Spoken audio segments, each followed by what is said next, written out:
Y como paréntesis les platicaré que cuando nos presentamos con la gente de cervecería, con la parte de investigación y desarrollo, y les comentábamos que queríamos ayudarles a resolver algunos problemas, pues como que se sonrieron, ¿no? Como que dijeron, bueno, ¿qué va a hacer un biólogo molecular en una cervecería? Si les dije que pues obviamente no les íbamos a enseñar a hacer cerveza, ellos la hacen y muy bien, pero ellos tienen, el proceso cervecero tiene muchas cosas donde podemos incidir. Fíjense bien, tenemos alrededor de 13,000 años haciendo cerveza, pero hasta hace apenas 160 años supimos que la levadura era la responsable de hacerlo. No hace mucho. Pero aún así hay muchas cosas que se hacen, lo que en biotecnología se llama en caja negra. Esto es que hay muchos procesos que se hacen solamente porque, bueno, pues así lo hicieron y así sigue, ¿no? Eso es lo que le llamamos la biotecnología clásica, como por ejemplo hacer yogurt o hacer queso, cerveza, hacer vino. Hay muchas cosas que se hacen porque pues así se han hecho desde hace 1000 años, o desde hace 200, o desde hace 100, o desde hace 3.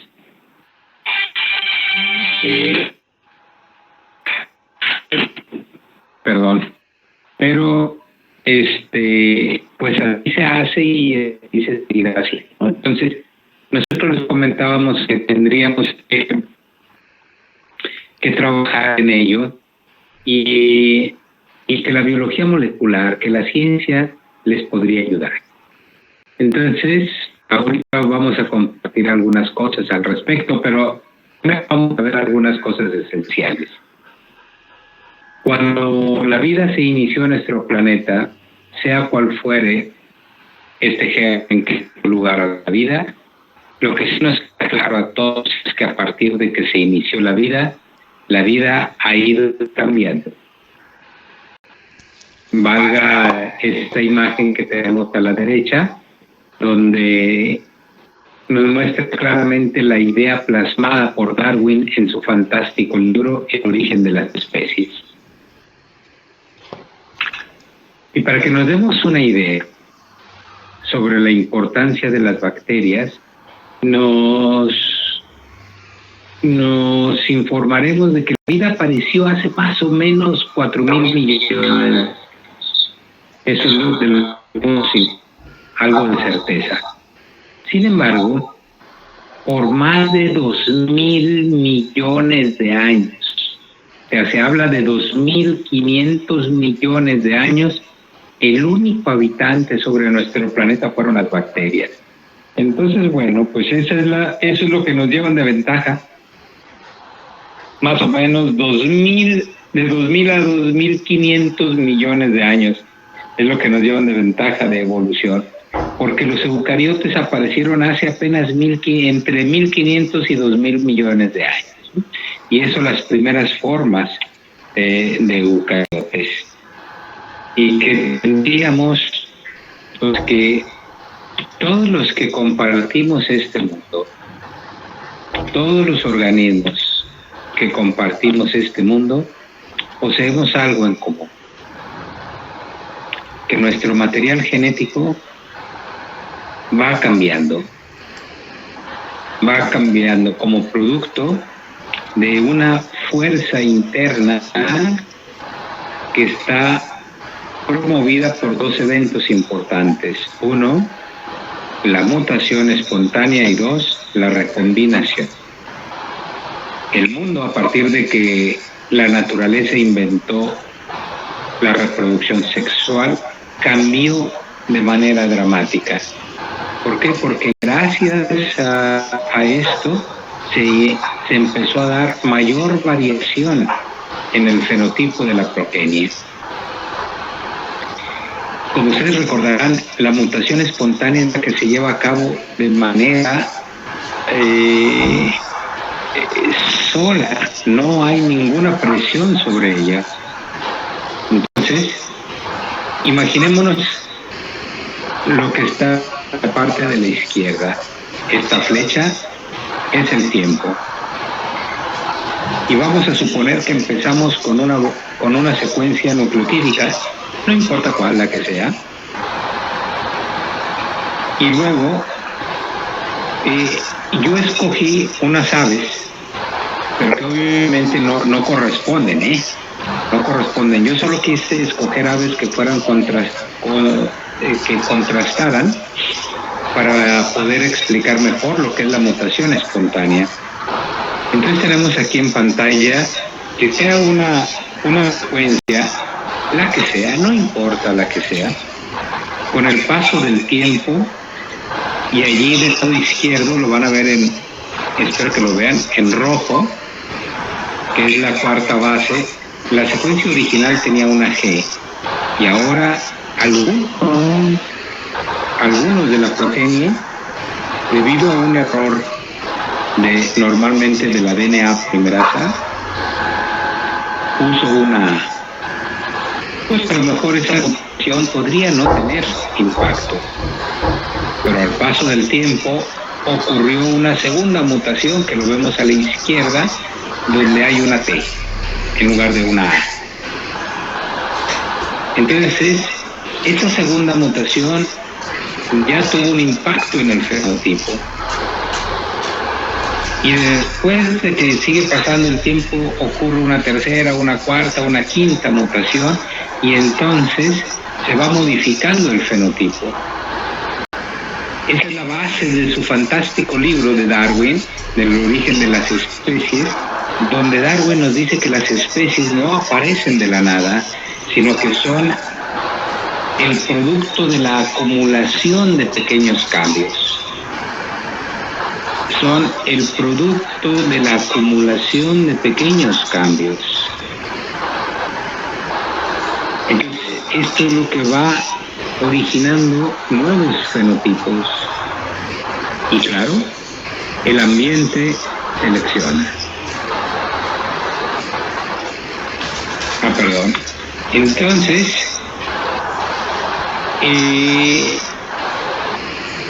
la bioquímica, la genética, fusionadas en algo muy integral que se llama biología molecular, como una herramienta a algo todavía más grande que se llama biotecnología, podemos verlo en esta imagen. Cuando yo era estudiante de biología molecular, yo era como el bioquímico tradicional. Andábamos buscando genes. Fíjense bien, andábamos buscando genes. Y agarrábamos de uno en uno. Teníamos una caña de pescar con un anzuelo. Sin embargo, las nuevas tecnologías, con el advenimiento de nueva química para la secuenciación masiva del DNA, ahora estamos como el tipo que está allí que llega a pescar con una red.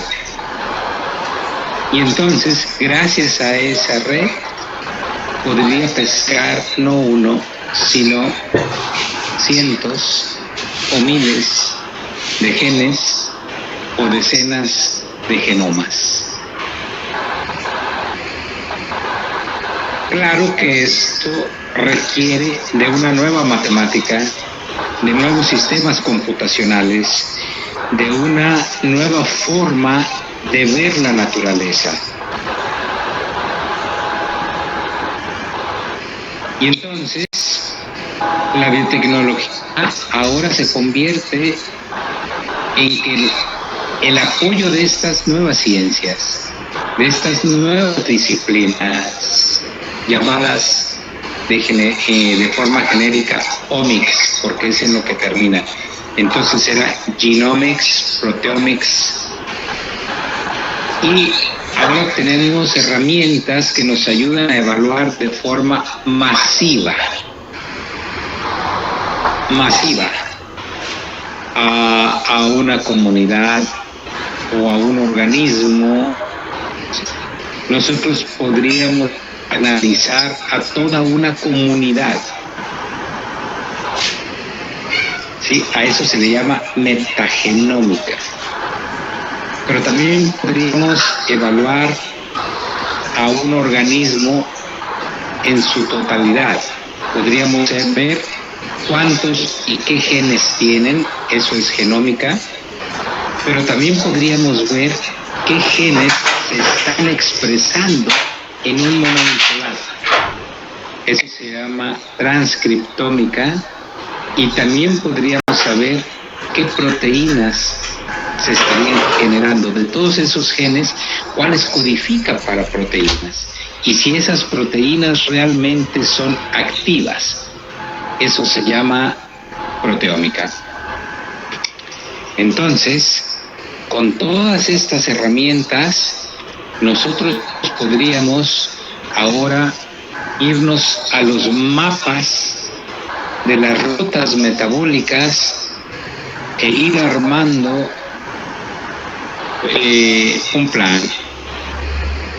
Este plan, cómo se van desarrollando las nuevas rutas, cómo se van, si un organismo posee un gen que a mí me interesa o no. Las primeras formas de evaluar de manera masiva las rutas metabólicas fue a través de algo que en inglés se llama microarrays y que fue traducido como microarreglos. Estos fueron inventados en 1995 por la compañía Affymetrix, en donde nosotros podríamos evaluar de forma masiva la expresión genética de un organismo o de una célula. Aquí en la pantalla tenemos, por ejemplo, que a un ratón, a lo mejor podríamos nosotros estar evaluando cómo afecta un fármaco. Vamos a pensar que estamos investigando un fármaco contra un tipo de cáncer o un fármaco para ayudar al control de obesidad o contra el Alzheimer, etcétera, ¿no? Entonces, tenemos del lado izquierdo al control, esto es el que padece, el control es el sano, y luego del lado derecho el que padece la enfermedad. O bien podríamos decir que los dos padecen la enfermedad, pero a uno le vamos a dar agua, o sea, un placebo, y al otro le vamos a dar nuestro fármaco. Entonces, del lado izquierdo tenemos el control, que le vamos a dar placebo, y del lado derecho al que le vamos a dar nuestro fármaco. Después de que se le dio el fármaco y nosotros queremos ver qué genes se estuvieron expresando, entonces nosotros purificamos RNA. ¿Y por qué RNA?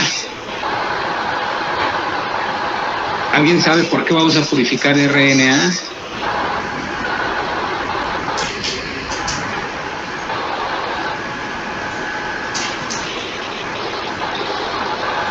¿Para medir la expresión de proteínas? Para medir la expresión de proteínas, no. La expresión genética. No los mensajeros. Vamos a medir todos. ¿Por qué? Porque hay muchos RNAs, como tú recordarás, hay muchos RNAs que codifican para RNAs regulatorios o codifican para RNAs de otra naturaleza. nada más un tipo de RNA de los muchos que se expresan, nada más uno llega a proteínas, nada más el RNA mensajero. Podríamos buscar solo RNA mensajero, pero ¿qué tal que dejas a un lado todos los otros genes que están codificando para microRNAs? Entonces aquí la idea es que debes de purificar todos los RNA. ¿Por qué? Porque todos los RNA que tú veas en la célula provienen de la transcripción, y si algo se transcribe quiere decir que es un gen. Si no se transcribe no es gen. El producto de la transcripción es RNA. Por esa razón se purifica RNA.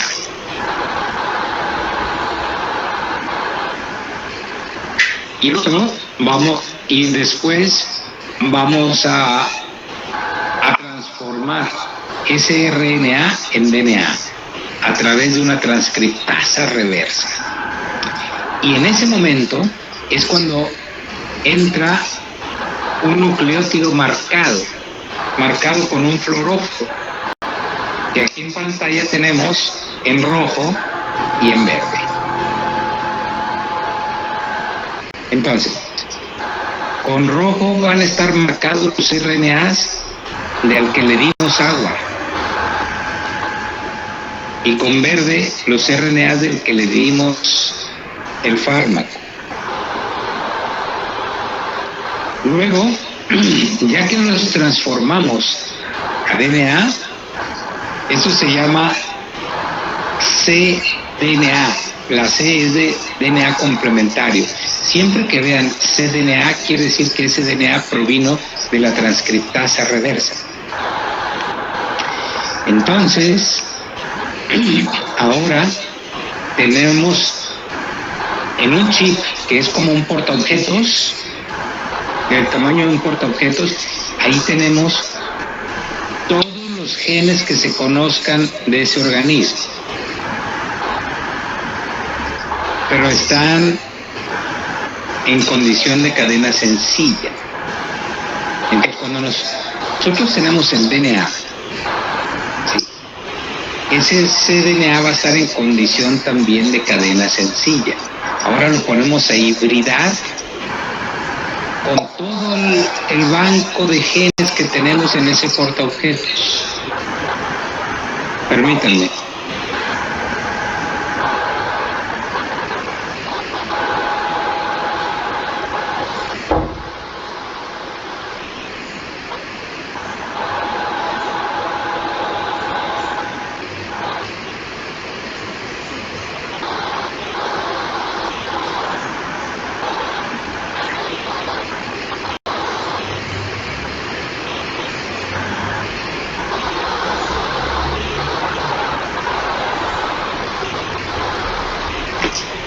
Entonces se ponen a hibridar contra todo el genoma del organismo. Y como el DNA que nosotros obtuvimos a partir del RNA está marcado, entonces luego se lava y se le pasa un láser, y a 534 nanómetros florece el verde y a 634 el rojo. Entonces eso nos va a dar una señal. Lo que esté en rojo querrá decir que se expresó solo en el control, y lo que esté en verde se expresó solo al que le dimos el fármaco. Y luego nosotros podemos ver ahí que hay tonos amarillos, diferentes tonalidades de verde, diferentes intensidades de rojo.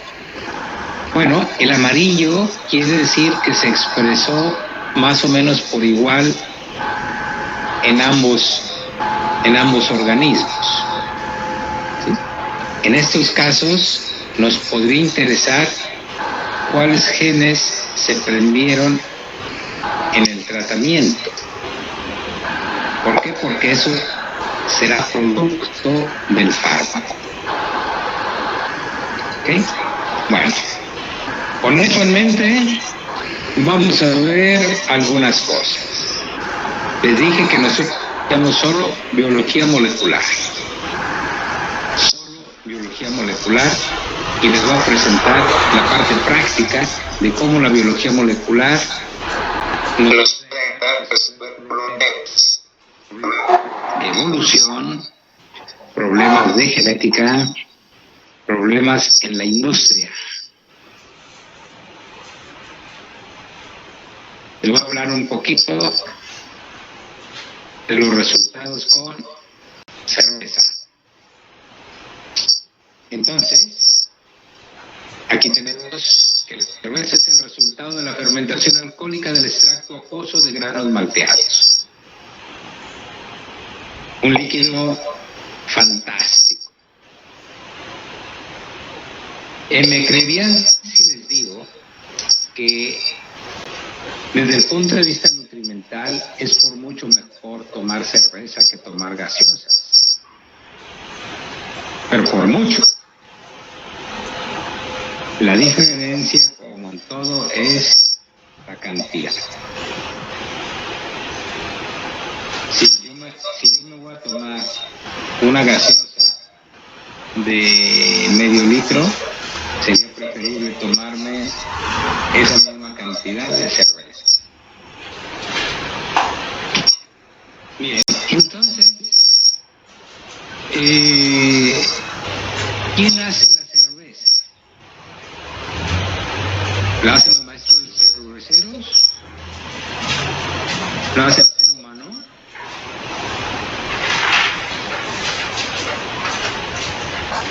¿Quién hace la cerveza?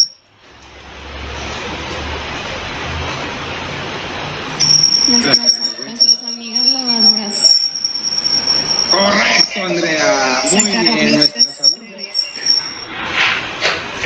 Correcto. Nuestras amigas las levaduras.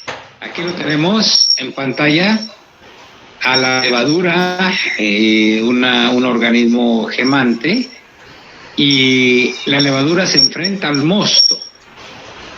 El mosto es el caldo que se obtiene a partir de la maceración de los granos, especialmente de cebada malteada. Entonces, los granos de cebada son malteados y esos granos luego son molidos y puestos en agua y luego se eleva a temperatura y gracias a eso se liberan azúcares, almidones, aminoácidos, etcétera, etcétera, ¿no? Entonces preparamos un caldo con un alto contenido de azúcares y luego le añadimos, como ya dijo Andrea, nuestras buenas amigas las levaduras.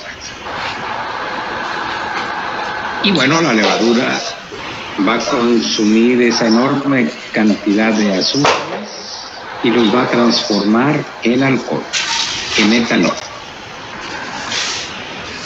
Bueno, del lado izquierdo está lo que estaba en el mosto y del lado derecho lo que se produce. Se produce etanol, CO2, biomasa, pero luego hay algunas cosas que influyen en el aroma y en el sabor. Hay algunas cosas muy gratas que son los ésteres, pero luego hay algunos compuestos de azufre que no son nada gratos. Esos compuestos son derivados del azufre y tienen aromas y sabores bastante desagradables, ¿no? Porque cuando no sabemos hacer cerveza, luego podríamos tener algo que huele a caño, que huele y sabe a ajo o a huevo, etcétera, ¿no? Ok. Y entonces aquí es en donde está la magia. A ver. Vamos a suponer que Hernán, prende tu micrófono. Aquí estoy. Muy bien, Hernán. ¿A ti te gusta la cocina? Sí, de vez en cuando cocino. Muy bien. ¿Has preparado caldo de res? Unas pocas veces he apoyado en prepararlo. Bueno, pero ¿sabes cómo se prepara? Tengo una cierta idea. Bueno, muy bien. A ver, Keren, ¿nos escuchas?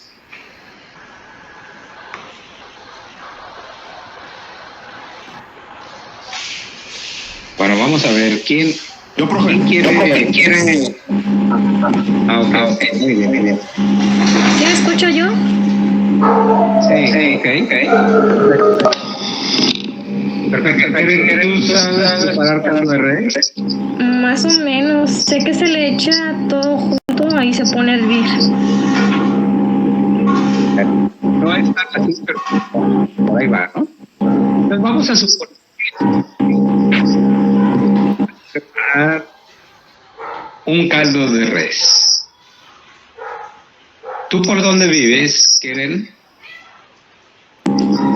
Vivo por Santa Catarina, más o menos por la Huasteca. ¿Qué lugar tan padre es por allá? ¿Y tú, Hernán? Yo vivo por la Estanzuela rumbo a la carretera nacional. Muy bien. Bueno, vamos a suponer que Keren y Hernán van a preparar un caldo de res siguiendo exactamente la misma receta.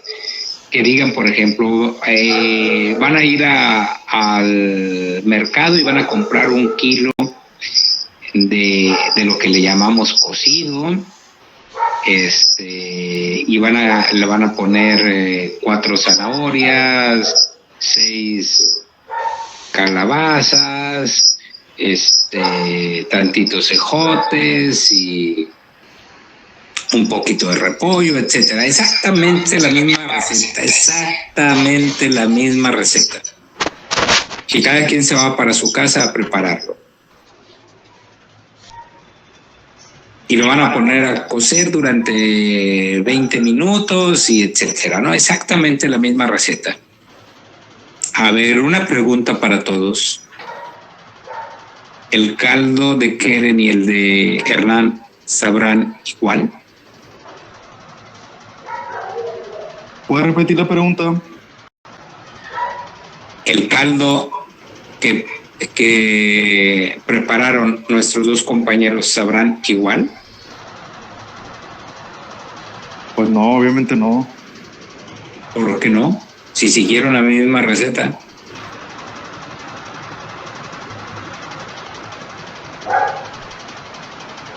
Entonces, no, pero aún así puede ser que no, profe, no. Pero bueno, está bien, pero ¿por qué no? No es el mismo nivel de atención, de amor, de dedicación, la calidad de los ingredientes. Cada uno tiene su sazón. Correcto. No olvídate del sazón. Van a hacer exactamente la misma receta y lo van a medir con unas balanzas que son igualmente certificadas, etcétera, etcétera. La misma agua, pero cada quien compró los ingredientes por su casa.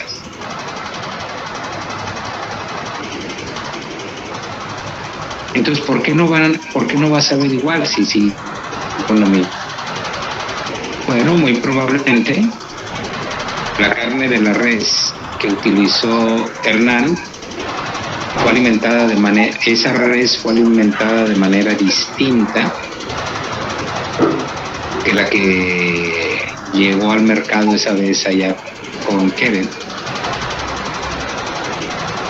Las verduras con toda seguridad fueron cultivadas y cosechadas de distintos campos. Entonces, no son iguales. ¿Por qué? Porque la vida no es exactamente igual.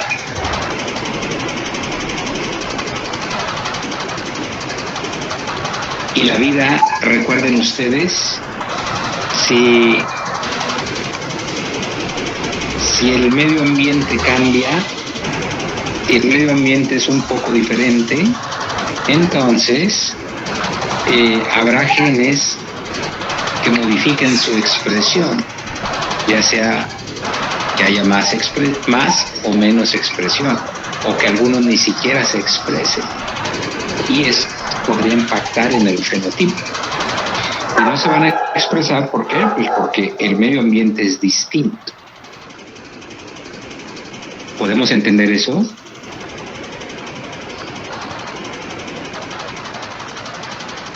Sí lo podemos entender. Queda claro por qué el caldo que preparó Hernán y el que preparó Keren sabrá ante un panel de catado y que los prueben nos darán resultados distintos. Sí. Sí. ¿Sí? ¿Sí queda claro para todos? Sí. Muy bien. Bueno, pues los maestros cerveceros decían vaciar 3 toneladas del cereal malteado y luego le vamos a agregar 10,000 litros de agua y luego lo vamos a poner tantas horas a tantos grados, etcétera, etcétera, y de ahí sale el mozo y vamos a inocular nuestra fantástica levadura. Pregunta: ¿por qué no se obtiene la misma cerveza? ¿Por qué luego los maestros cerveceros tienen que andar corriendo pues para agregarle uno u otro ingrediente? Porque no nos salió como esperábamos. ¿Sí? ¿Por qué? Porque luego ese producto pasa a un panel de catado. Y es muy interesante. ¿Saben cuántos caracteres le evalúa el panel de catado a una cerveza?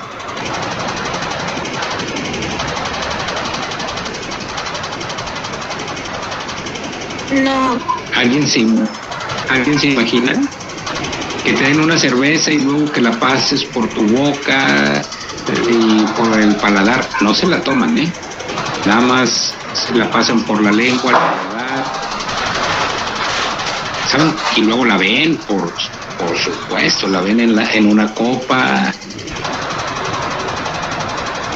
Le evalúan 105 características. ¿Se imaginan?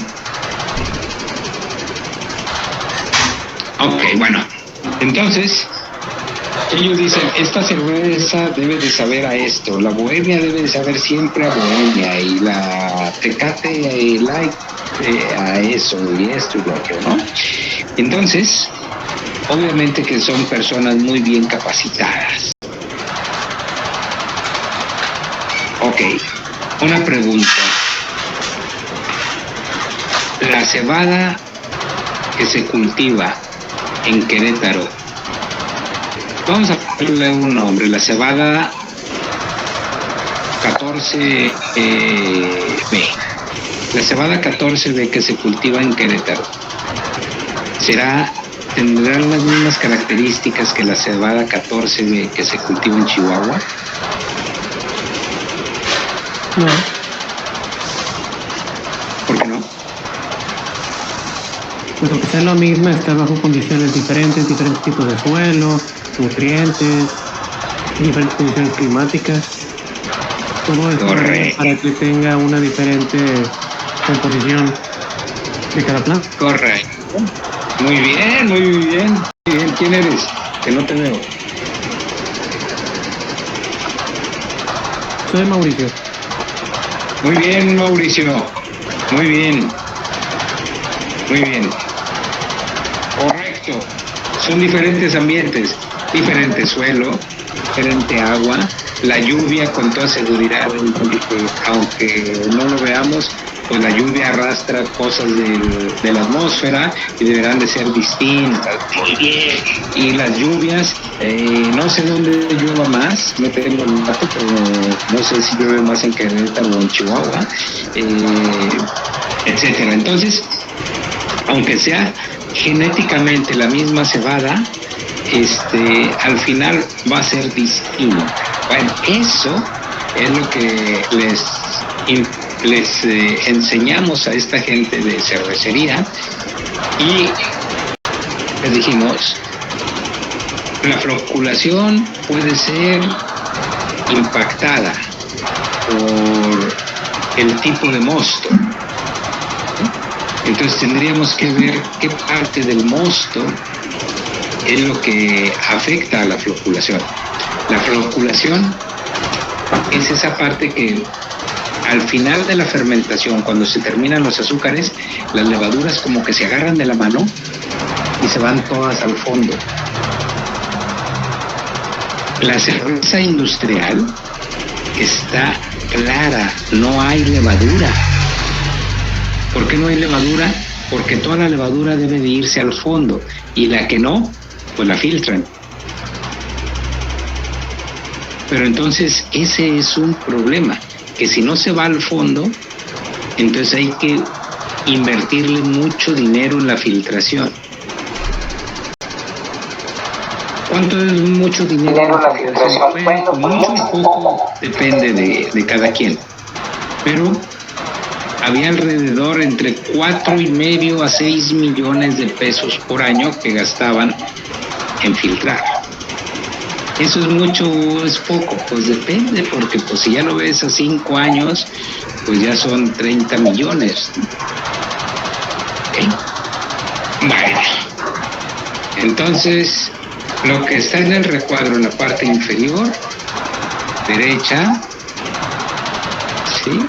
Aquí lo estoy poniendo con el cursor, son los temas que abordamos con cervecería y qué es lo que vamos a ver nosotros. Primero, floculación. La floculación, decíamos, espero que lo alcancen a ver en estos recuadros como amarillos. Esto es una fotografía de la cerveza, ¿eh? Esos puntitos son las levaduras. Entonces, primero cuando están en solución, que están haciendo la cerveza, y luego cuando están armando los flocks.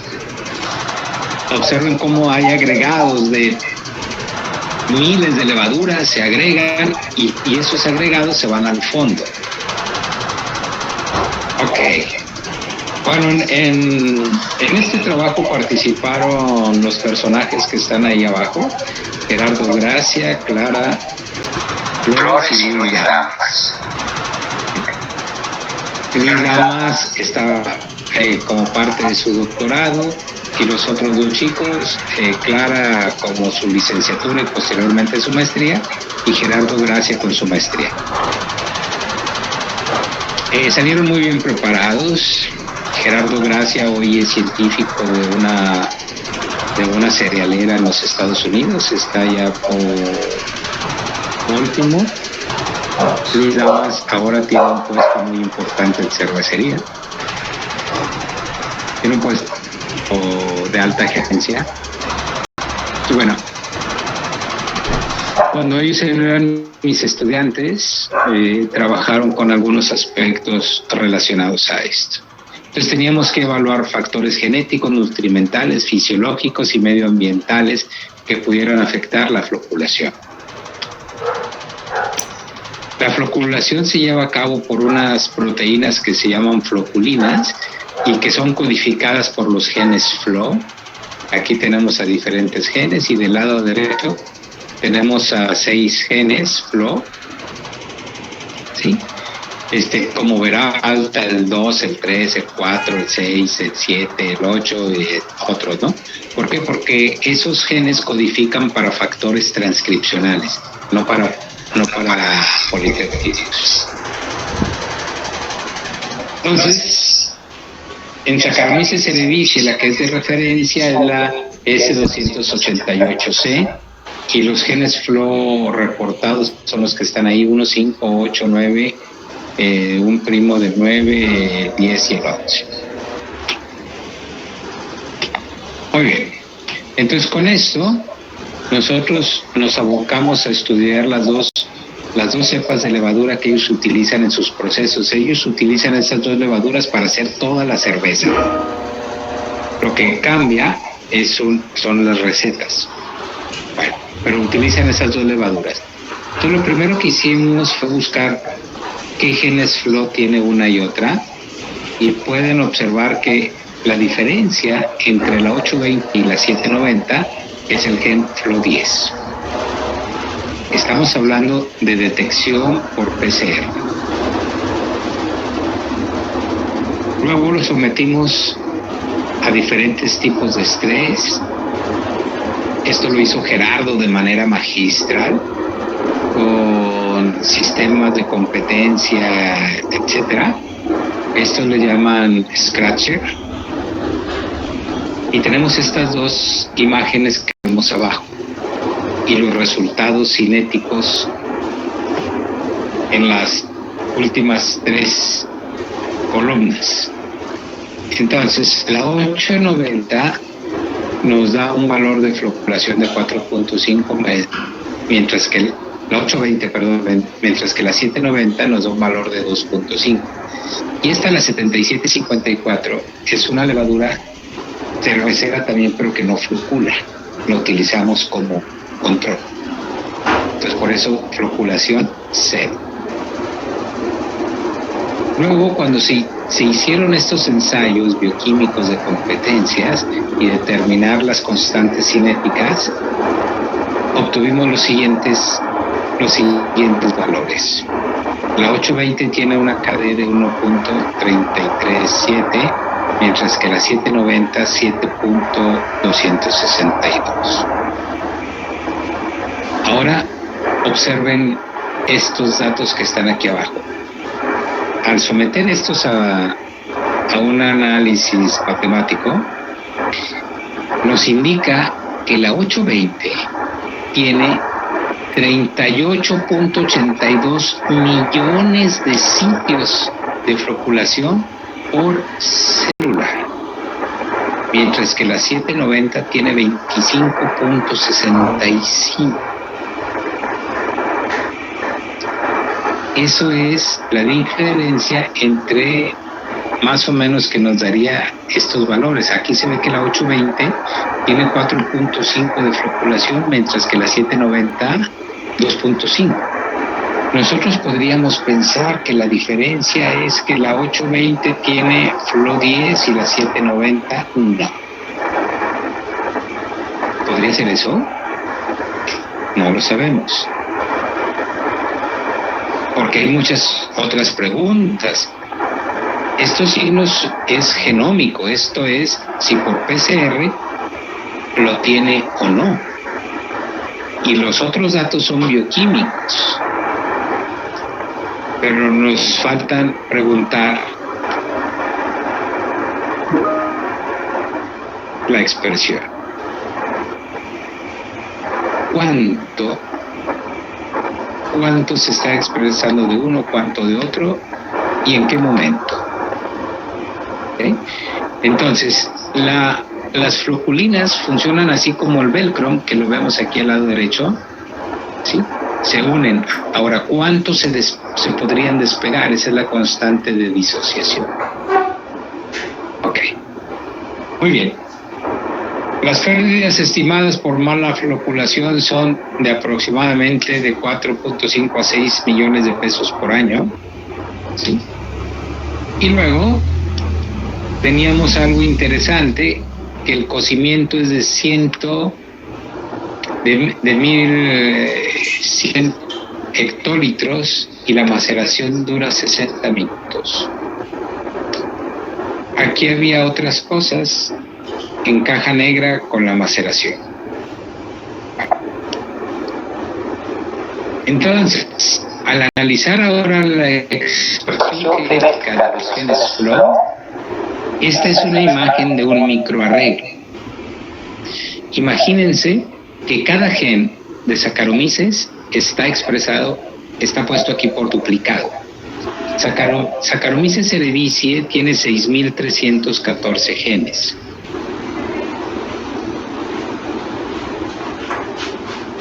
Entonces, cada gen va a estar aquí. Y cada puntito, este microarreglo nos salió muy bonito. Entonces, cada puntito están el que imprime estas genotecas sabe bien qué hay en cada lugar, y esto nos lo proporciona en una hoja.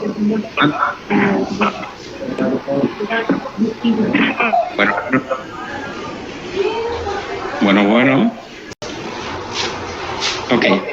Bueno, entonces nos lo proporcionan en una hoja de Excel, entonces nosotros ya sabemos exactamente en dónde está cada gen. Espero que lo alcancen a ver. Flow 5 está en rojo, por eso le puse aquí las líneas en rojo. Está en el primer recuadro y aquí en un circulito, espero que lo alcancen a ver en la parte central.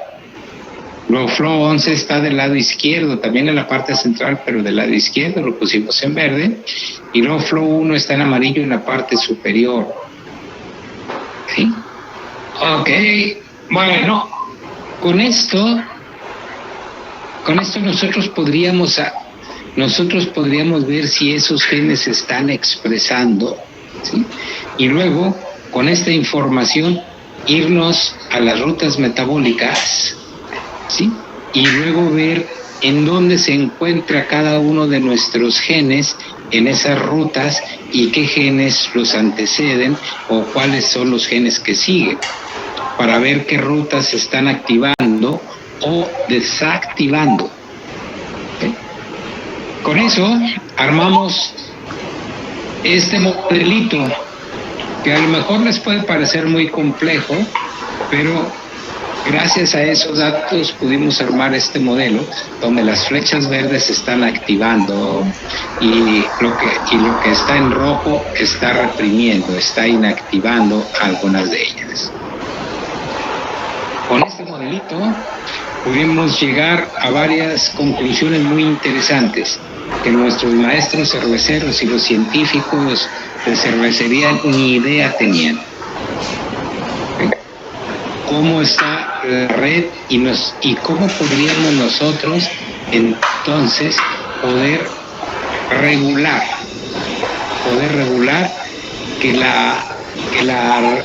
que no exista represión de la floculación? Entonces, observen esto. Mostos altos en glucosa impactaron en la floculación. La cepa 790, menos del 29%, y la 820 menos del 42%. La 820 metabolizó mayor concentración de maltosa.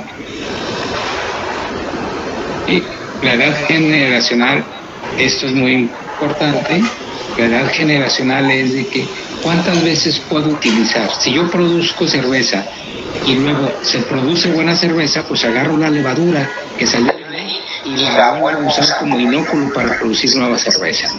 Entonces, ¿cuántas veces puedo hacer eso? Hay pues edad generacional.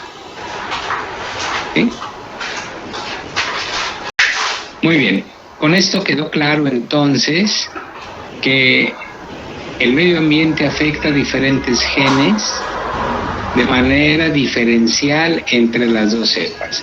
Y con esto pudimos ver que los mostos podrían estar poniendo en base a la concentración de dos azúcares principalmente, de glucosa y maltosa. Muy bien, entonces hasta ahí ya resolvimos el problema de la floculación. Ya ellos ahora pueden evaluar en sus mostos la concentración y la relación que hay entre maltosa y glucosa, y dependiendo de la cepa que vayan a inocular, entonces es lo que se podría predecir de que si la floculación va a funcionar bien o no. Ahora nos fuimos con drogas. ¿Sí? El acetato de etilo y acetato de isoamilo son los que dan los aromas afrutados. ¿Sí? A ver, ¿alguien de los que están aquí en el seminario ha probado la 2X Lager?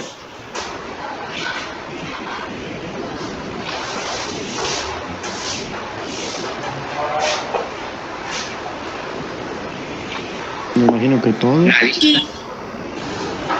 Bueno, pues díganme sí o no, que al cabo no vamos a tomar nota ni le vamos a decir a sus papás, y al profesor Humberto menos. Capaz que nos invita a unas 2X Lager ahorita que terminemos y... Bueno, ¿a qué le saben la 2X Lager? ¿Han podido percibir algo distinto entre la 2X Lager y la Tecate, por decir algo, la Tecate roja o la Tecate Light? Como que más amarga, tal vez. La Tecate es más insípida. ¿Y a qué te sabe la 2X Lager? Sabe amargo, pero no sabe mal. No sé, o sea. Y comparado con la Miller a mí me sabe dulce. A ver, espera, estamos viendo eso. Bueno, esto es solo para decirles de que hay algunas cervezas que tienen sabores afrutados. Quiere decir, tienen una mayor concentración de ésteres. Ok, entonces, ¿cómo podríamos nosotros hacer para que una levadura desvíe sus rutas metabólicas y nos pueda producir más ésteres o más de algún éster que de otro? Para tener cervezas con productos con diferentes tonalidades. Bueno, esta es la ruta metabólica conocida, ¿sí? Glicólisis, luego a piruvato, y de piruvato a acetaldehído y alcohol etílico, ¿no? Y ahí en rojo están los genes conocidos que están participando hacia cada ruta.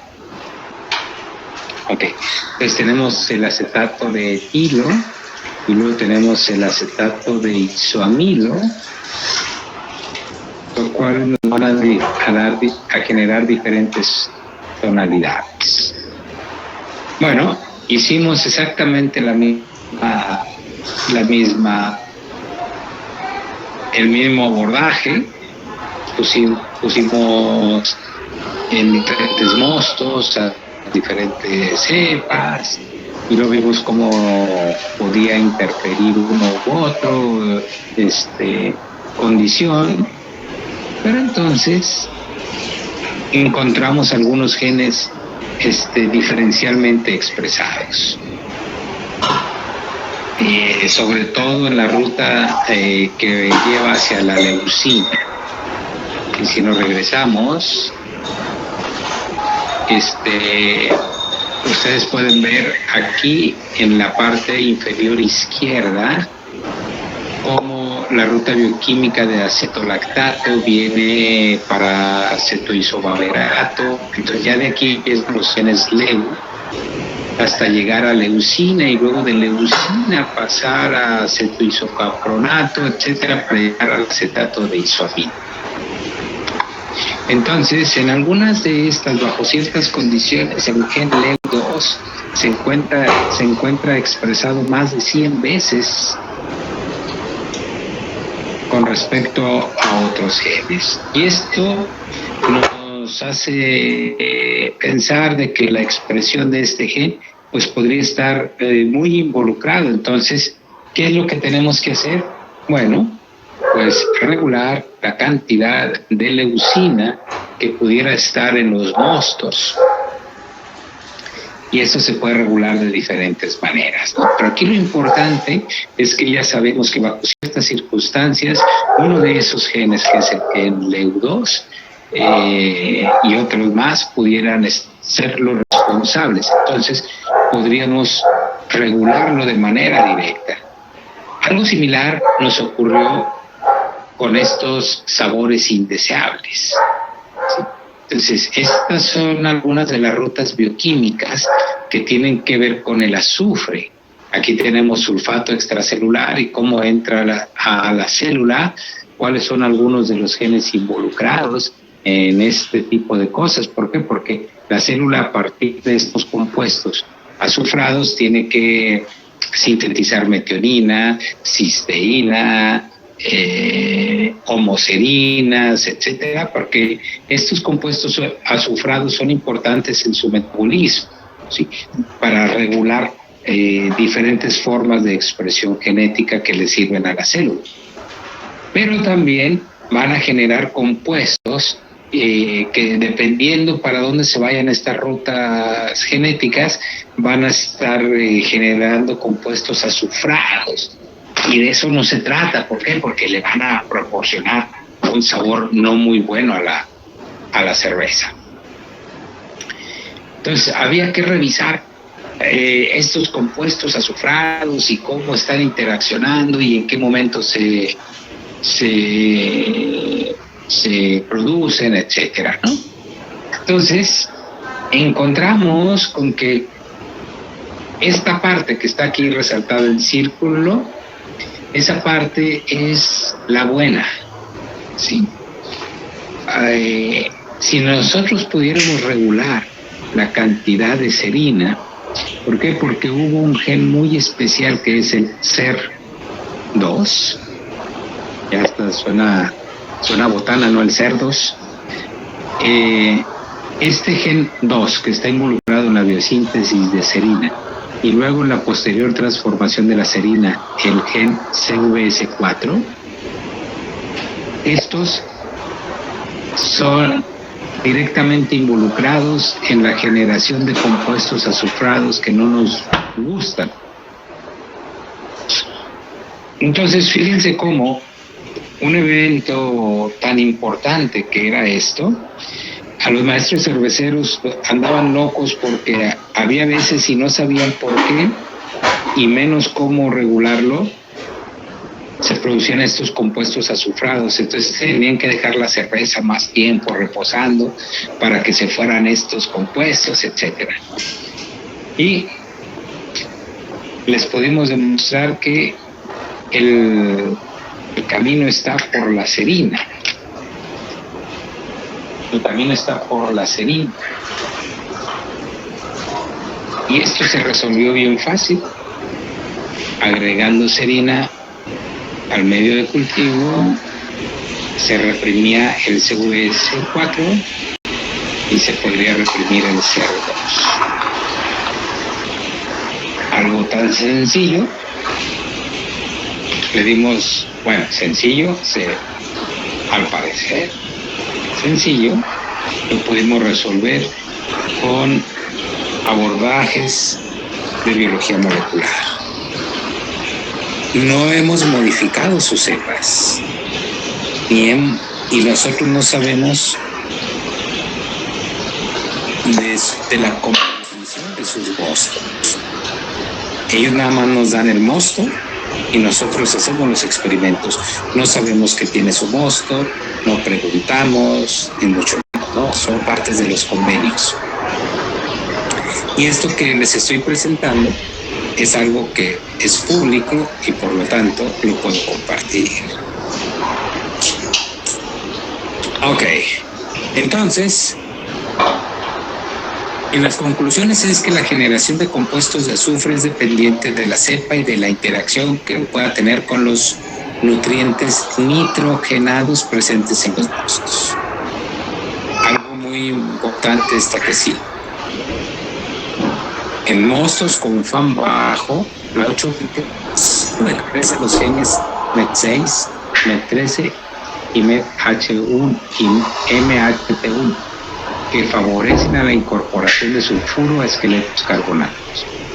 Pero sobreexpresó MET3 y MET2 implicados en el ingreso del sulfato, mientras que la 190 sobreexpresa la vía equilibrio MHT1 en la producción de adenosín metionina. Quiere decir que las cepas son genéticamente distintas. Ok. Muy bien. ¿Alguna pregunta hasta aquí?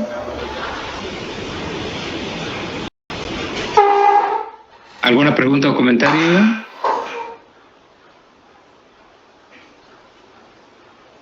¿No? Bueno, continuamos.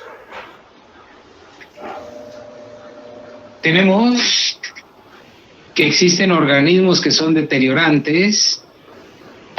Afortunadamente no son patógenos. Y esto fue el trabajo de doctorado de Jorge Hugo García García, que ahí está su foto.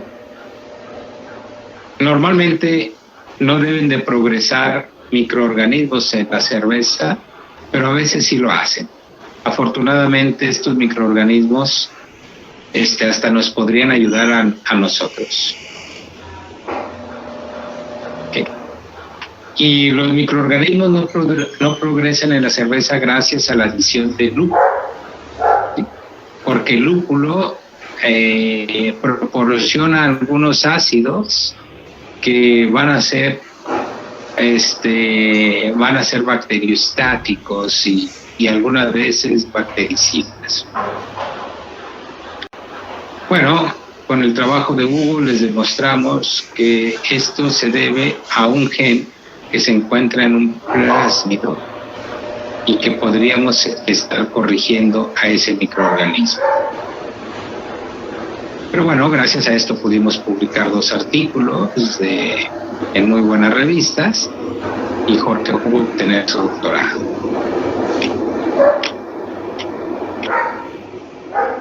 Les hablaré rápidamente de lo que se hizo con la genómica. Como dijo hace rato Andrea, de que nuestras amigas las levaduras, pero nos dijo que era Saccharomyces cerevisiae. La verdad es que las levaduras cerveceras no son de la especie Cerevisiae. Es de una especie que se llama Pastorianus. Es un híbrido natural entre Saccharomyces cerevisiae y Saccharomyces eubayanus. Esto generó a un organismo genéticamente estable, pero que es aneuploide y tiene al menos 2 juegos de cromosomas de Cerevisiae y 2 juegos de cromosomas de eubayanus. Entonces a estos le llamó pastorianos. Pero en las cepas cerveceras hay de todo, hay los que tienen. Entonces una pastorianus tradicional sería tetraploide. Pero hay pastorianus que son triploides, pentaploides, ¿sí? O sea, tienen diferentes juegos de cromosomas. En esta tabla presentamos ahí algunos de los resultados. Y vemos cómo Saccharomyces cerevisiae, el tamaño de su genoma es de 12.16 megapares de bases. Si lo observan a Pastorianus es lo doble, 24.25, y luego hay otras bacterias que han sido aisladas de vino y otras cerveceras. Y por ejemplo, pongamos atención en la Carbergensis. Aparentemente tiene casi 2 juegos de cromosomas. Y tenemos Pastorianus a mero abajo, Pastorianus meistefan, que tiene también un juego y casi parte, o sea, es casi fueron triploides. Bueno, pues más o menos por ahí va el asunto. Y el trabajo de genómica lo llevaron a cabo Marcela de León y Ramiro Elizondo. Ante la pregunta es de que ¿a qué especie pertenecen nuestras cepas? Y para qué nos pudiera servir conocer el genoma. ¿Alguno de ustedes me podría decir cuál es la utilidad de conocer el genoma de un organismo? ¿Qué utilidad práctica pudiéramos tener? La hibridación con otras especies.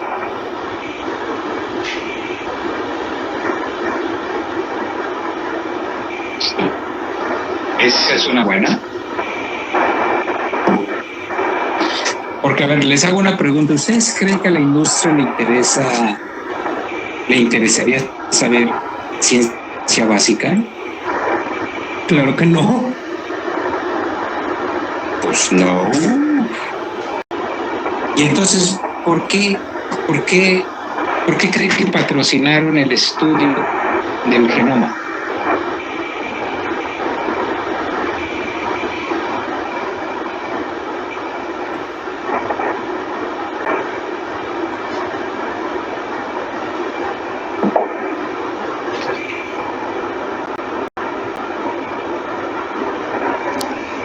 Para ver su aplicación y la ventaja monetaria que pueden tener si es que sale algo útil. No, porque la secuencia de su genoma es algo secreto.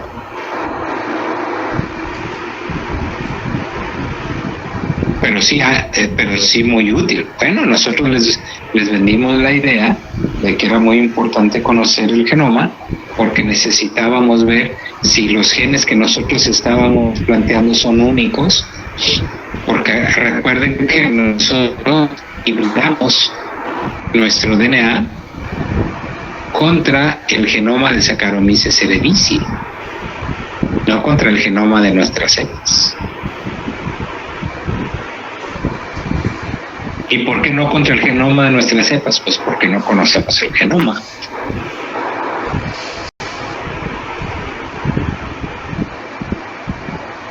Ok, igual así, si ustedes están trabajando con conejos, con vida silvestre, ¿no? Ya, pues, con conejos, con coyotes, con aves, o con alguien está trabajando con botánica, o sea, ver cosas de alguna planta, o están viendo dinámica de poblaciones de algún insecto o de un conjunto de insectos, o están viendo a las aves. ¿Alguien trabaja con aves?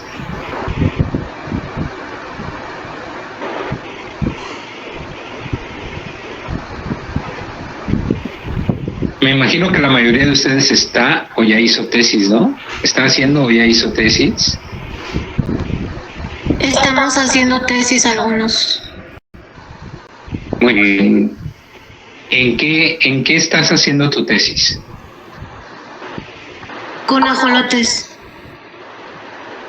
Ok, ¿qué estás viendo de los ajolotes? Tengo que inducirlos a la reproducción con hormonas. Ok. ¿Y todos los ajolotes son iguales? No. ¿Y por qué los tratas igual? ¿Cómo? ¿Y por qué los tratas igual? Bueno, no los trato igual siempre. Cuando uno se enferma le doy un trato especial. No, pero estamos hablando de la reproducción con hormonas. Pues para medir la eficacia de la hormona. Pero ¿cómo sabes que todos tienen los mismos receptores? Es al azar. Ajá. Sí, bueno, te hago estas preguntas, digo, está bien lo que estás haciendo, digo, porque una cosa es tener un mayor control y otro es lo que tú tendrás que trabajar con lo que hay en la naturaleza. Entonces, pero a lo que voy es de que nosotros necesitamos conocer el genoma para entonces ver el medio ambiente, esta hormona que tú les estás dando, ver si todos trabajan a la misma concentración al mismo tiempo. Entonces, conocer el genoma es de una enorme utilidad para ver cómo se regula la expresión genética. ¿Por qué? Porque muchas veces no sabemos si ese gen está completo y es funcional. Pues para poder resolver eso, nos tenemos que ir a estudios genómicos y estudios de transcriptoma. Bueno, los resultados de este trabajo fueron publicados en este artículo y estos son los datos más relevantes, ¿no? Que esta cepa cervecera tiene, su tamaño es de 22.74 megapares de bases y tiene 9.939 genes.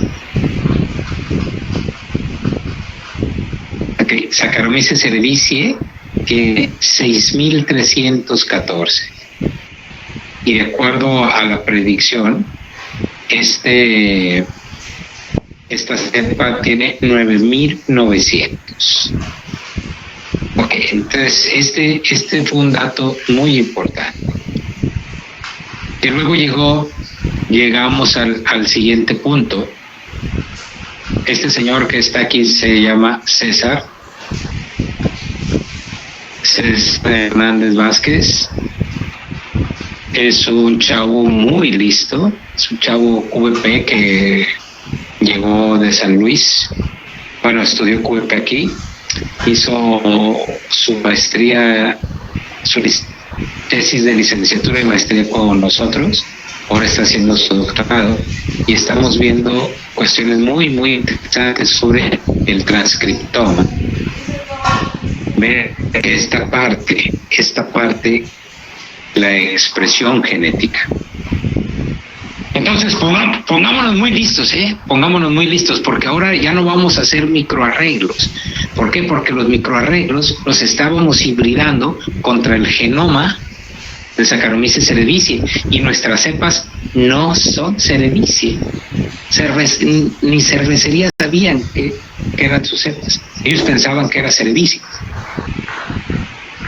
Y resultó ser que su cepa es Pastorianus.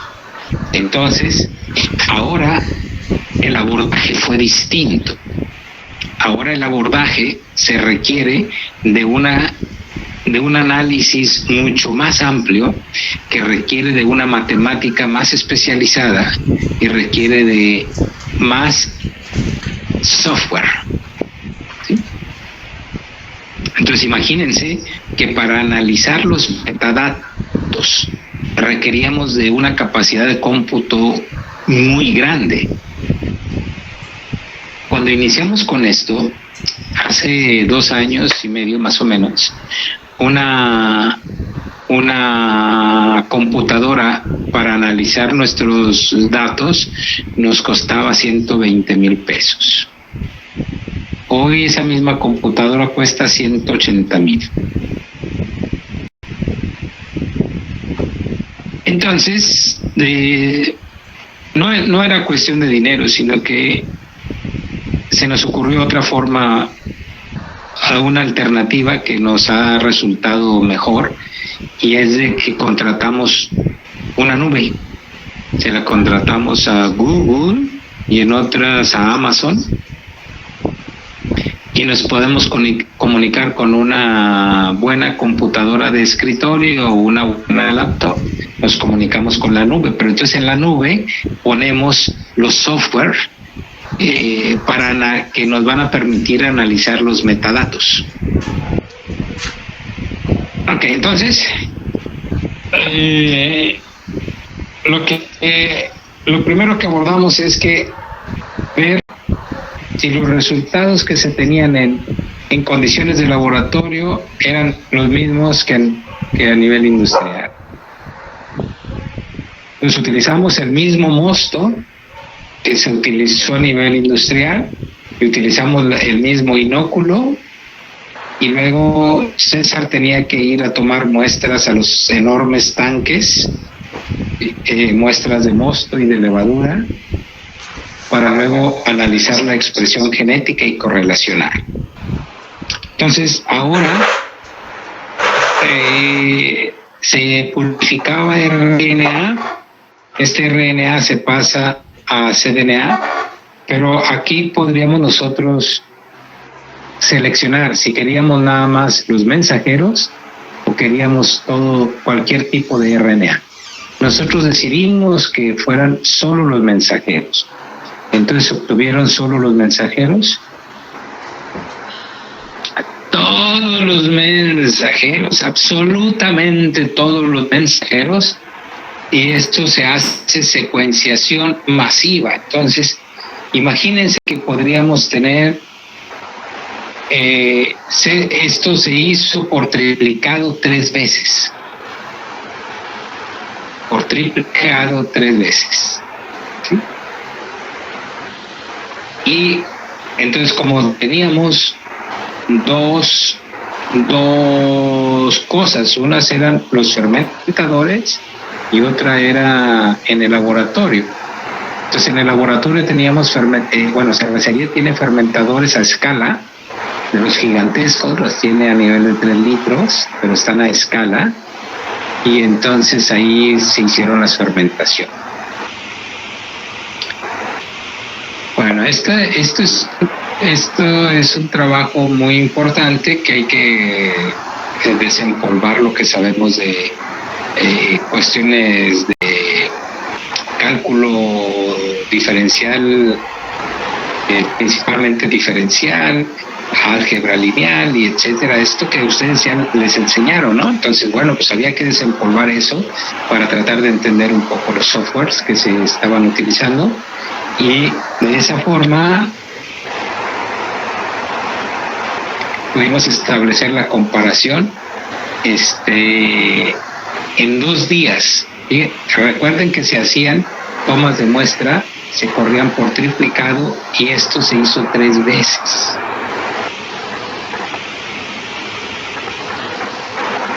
Entonces lo que pudimos observar es que había una expresión diferencial en el día 2 y en el día 5.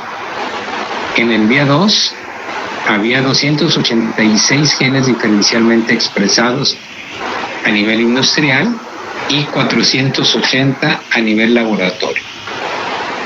Eso es al día 2. Eso lo vemos como F2 y F5 al día 5. Cuando se pudo ensamblar, porque ensamblar los genomas es una tarea titánica, ¿sí? Pero entonces se ensamblan los transcritos, y entonces, para que se imaginen, podríamos tener 50 millones de copias de RNA de un solo transcrito.